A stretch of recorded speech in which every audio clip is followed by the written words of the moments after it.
If you're looking for an affordable all-terrain e-bike, you might want to consider the Duotts C29.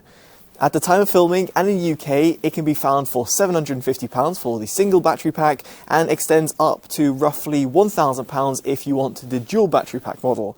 Across Europe, it can be found for €900 and €1,150 respectively. Of course, there are discounts that do get applied every now and then, so make sure you check out for the latest deals.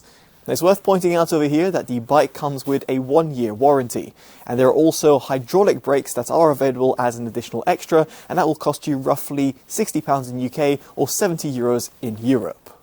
With that in mind, I would like to talk about what you get in the box. And first off, it's worth mentioning over here that the bike does not come pre-assembled, so therefore you'll have to do it yourself. There are certain instructions in the manual which is provided. However, I'd very much urge you to look at certain YouTube videos which you'll be able to find linked in the description below. These will actually go in a little bit more detail and give you a bit of a visual indication of what to do.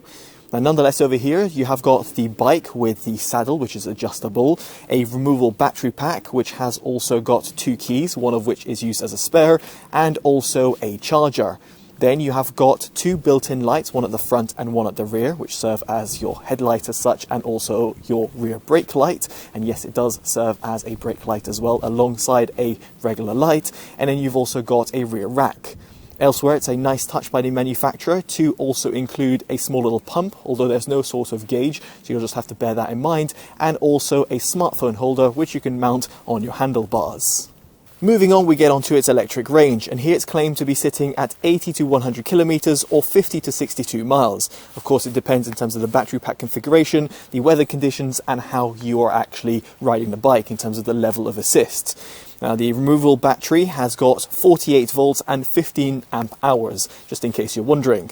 Now, in terms of the removal of the battery itself, it does take a little technique, but it's not too hard, and the keys themselves lock the battery in place. So that is quite handy. For example, if you're to lock the bike, then you don't actually have to worry about the battery potentially being removed in terms of a theft. So therefore it means it just keeps it secured with the bike, and therefore it cannot be removed, of course, without the additional key.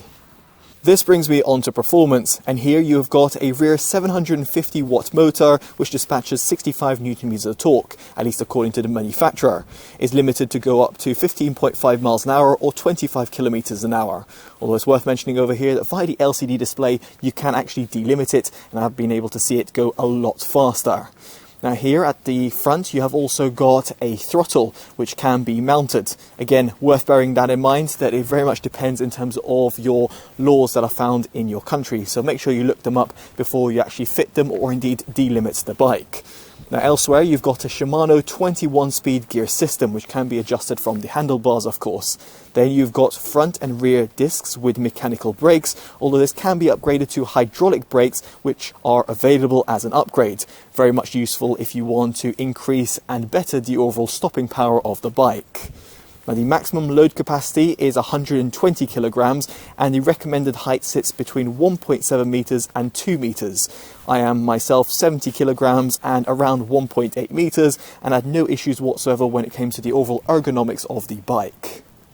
This perfectly brings me on to riding comfort, and here the saddle itself is adjustable with a quick release design, and at the top the seat itself is very padded and also cushiony soft. Better still, you've got small little springs underneath it which absorb some of the impacts when you're going on the road. Furthermore, at the front you have got the front shocks which are adjustable and also lockable. Very much appreciated in certain scenarios, and in my case I found it to actually soak up a lot of the anomalies while on the road, and furthermore when I was going off-road or going on certain trails it did actually do a pretty good job. Now, with that in mind, I should point out that you've got front and rear mudguards, or fenders as you will, and also 29 by 2.1 inch tyres, which are pretty chunky, but very much useful if you're going off-roading or indeed dealing with different sorts of conditions. Now, it's worth highlighting over here that the bike weighs in at 26.5 kilograms, and therefore something to be mindful about if you're going to be mounting it or of course taking it with you. Although it's nice to see over here that the manufacturer has included a built-in kickstand which is also pretty robust, and therefore making it quite handy when you bring the bike to a standstill, therefore meaning you don't actually have to perch it on a tree or a wall. There's also a small little horn which can be used for attracting attention, and this can be done via the handlebar. This does actually bring me onto the controls, and here you have got the little LCD display, which is actually pretty comprehensive, and by pressing the plus and minus buttons it will adjust the level of assist that you get. There are also plenty of different options for you to play around with, which are not exactly highlighted in the manual, but having asked the manufacturer, you'll be able to see all the different settings on your screen. So make sure you can adjust them to your own heart's content, although do bear in mind what I did mention before about the governing laws in your country. Now, apart from that, it's nice to see that you have got that smartphone holder, at least at the time of filming, and you've also got a small little USB port, which can be handy for providing charge to your smartphone. Now, the little USB port is built in with the bike, but it will drain the battery. So just bear that in mind if you're going to be using it on a day-to-day basis. Aside from all that, you've also got the Duotts app, which does provide you some information like you'd see on the LCD display and certain controls, because this does pair up over Bluetooth. And it also gives you a bit of extra peace of mind because you can actually track the bike itself, giving you the little bit of security as to knowing where the bike is located. So there we have it. Hopefully you've enjoyed this detailed overview of the Duotts C29. I'll be curious to know what you make of it down in the comment section below, and if you would pick it over rival alternatives. Of course, if you have enjoyed this video, definitely do consider dropping a like, subscribing and hitting that bell notification, all of which would be greatly appreciated. As such, I've been Chris from TotallyEV, and I hopefully see you in the next one. Take care of yourselves, and goodbye.